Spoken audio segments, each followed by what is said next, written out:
Et puis on l'a appris cette nuit, la Californie est placée en confinement total. Cédric Fesch, vous êtes notre correspondant aux États-Unis. Des dizaines de millions de personnes sont concernées par cette mesure. Oui, après les villes de San Francisco et Los Angeles, c'est tout l'État de Californie qui est placé en confinement cette nuit. C'est le plus peuplé des États-Unis. Ça représente un Américain sur 8, environ 40 millions d'habitants. C'est un arrêté qui comprend des mesures similaires à celles de la France. Les écoles, les commerces, les entreprises non essentielles doivent fermer.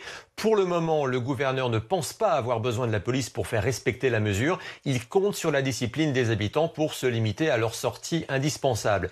Il dit qu'il faut faire mentir les projections, qui prévoient 25 millions de Californiens atteints par le coronavirus dans les 2 mois. Il y a un débat aux États-Unis sur le confinement. Par exemple, le gouverneur de l'État de New York, l'État le plus touché, s'y refuse de peur de provoquer un mouvement de fuite vers les États voisins. Et Donald Trump refuse, lui, de décréter un confinement national parce que tous les États ne sont pas touchés avec la même intensité. Mais le nombre de morts en hausse et le manque de fournitures médicales pourraient bien changer la donne.